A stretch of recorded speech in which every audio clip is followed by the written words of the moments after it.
प्रिया एक छोटे से गांव की लड़की थी, सिर्फ 23 साल की, लेकिन उसके चेहरे पर एक ऐसी सुंदरता थी जो हर किसी का ध्यान खींच लेती थी। उसकी आंखों में गहरा दर्द था जो उसके बीते बचपन की तन्हाई और मुश्किलों को बयां करता था। प्रिया का बचपन कभी खुशियों से भरा नहीं था। उसके माता पिता रोज नए संघर्ष और गरीबी से जूझते रहते थे और प्रिया को छोटी छोटी जिम्मेदारियों का बोझ उठाना पड़ता था।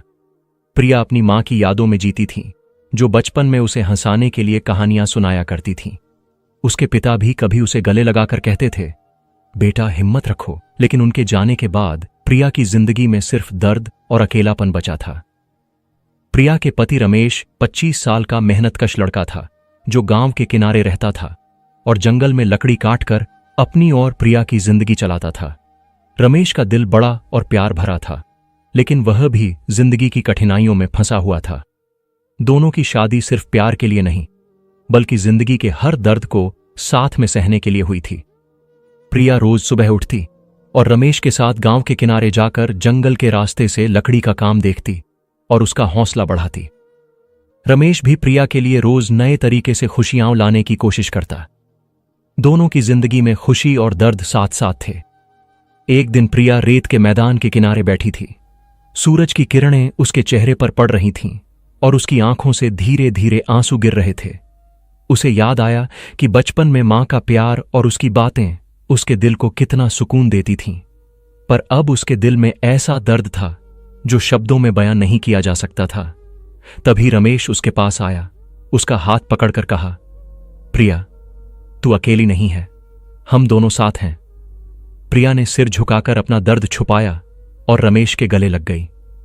गांव के लोग उनके बीच का प्यार देखकर मुस्कुराए, लेकिन उनकी जिंदगी का दर्द सिर्फ गांव तक सीमित नहीं था। एक दिन रमेश को शहर में काम मिलने लगा। जंगल के काम से ज्यादा पैसे कमाने के लिए उसने प्रिया से कहा कि वे शहर चलें। प्रिया ने सोचा कि शहर में जिंदगी और कठिन होगी, लेकिन रमेश के साथ वह सब सह सकती थी।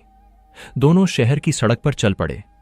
रास्ते में रेगिस्तान और जंगल के दर्द भरे पल याद आते रहे। शहर की भीड़ में भी प्रिया के दिल में अजीब सी तन्हाई थी।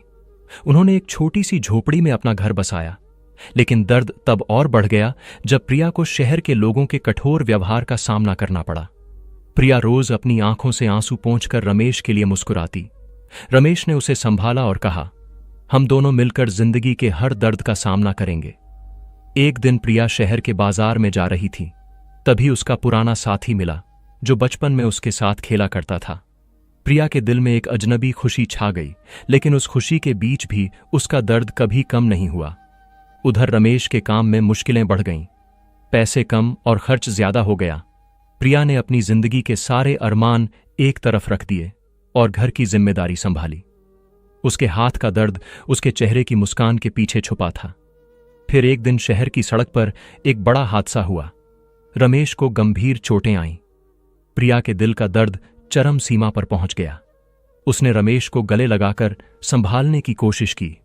रमेश ने अपनी थोड़ी सी ताकत से प्रिया का हाथ पकड़कर कहा, प्रिया तू कभी अपना दर्द मुझसे छुपाना मत। प्रिया ने सिर झुकाकर अपना दर्द शब्दों में बयां किया। शहर के लोग उनकी कहानी सुनकर प्रभावित हुए। इसके बाद दोनों ने फैसला किया कि वे शहर छोड़कर जंगल के पास एक छोटी सी जिंदगी बसाएंगे। जंगल के बीच उन्होंने अपना छोटा सा घर बनाया। प्रिया ने जंगल के फूलों और पेड़ पौधों के बीच अपना दर्द धीरे धीरे भुलाया। रमेश ने जंगल में लकड़ी का काम शुरू किया और प्रिया के साथ एक नई जिंदगी की शुरुआत की।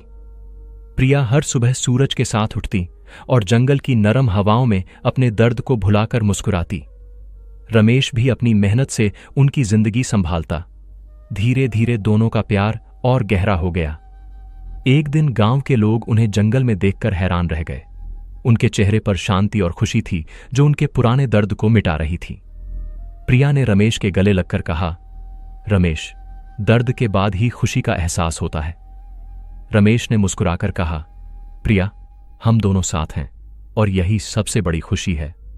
जंगल के पेड़ों के बीच रेगिस्तान की यादों को पीछे छोड़कर दोनों ने एक दूसरे की आंखों में अपना प्यार देखा। उनका दर्द धीरे धीरे खुशी में बदल गया। प्रिया अपनी जिंदगी की पहली सच्ची मुस्कान को महसूस कर रही थी। रमेश ने कहा, प्रिया हमारी कहानी अब नई शुरुआत ले रही है। प्रिया ने हां में सिर हिलाकर अपना सारा दर्द छोड़ दिया। दोनों के चेहरे पर नई रोशनी थी जो उनके पुराने दुख को मिटा रही थी। गांव, शहर, जंगल और रेगिस्तान के बीच उनकी कहानी एक मिसाल बन गई कि दर्द के बाद ही सच्ची खुशी मिलती है। अब वे हर दिन एक दूसरे के साथ मुस्कुराते, फूलों और पेड़ों के बीच नई जिंदगी के सपने देखते। प्रिया के चेहरे का दर्द अब सिर्फ यादों में रह गया था। रमेश के साथ हर मुश्किल को पार करके प्रिया ने सीख लिया कि दर्द सिर्फ एक पाठ है जो हमें जिंदगी की सच्चाइयों से रूबरू कराता है। आखिरकार उनके घर में खुशी और शांति का माहौल था। प्रिया की आंखों में आंसू के साथ मुस्कान थी और रमेश के हाथ में उसका हाथ। दोनों की जिंदगी के सारे दर्द अब सिर्फ एक याद बन गए थे। जंगल के शांत और हरा भरे माहौल में वे एक दूसरे के साथ खुशी से जी रहे थे। प्रिया हर दिन रमेश के साथ नई कहानी लिखती, दर्द के बाद की हर मुस्कान को महसूस करती। रमेश हर पल उसके साथ खड़ा रहता। गांव और शहर के दुखों को भूलकर उन्होंने अपने सपनों का घर बसाया। उनके दिल एक दूसरे के लिए धड़कते रहे।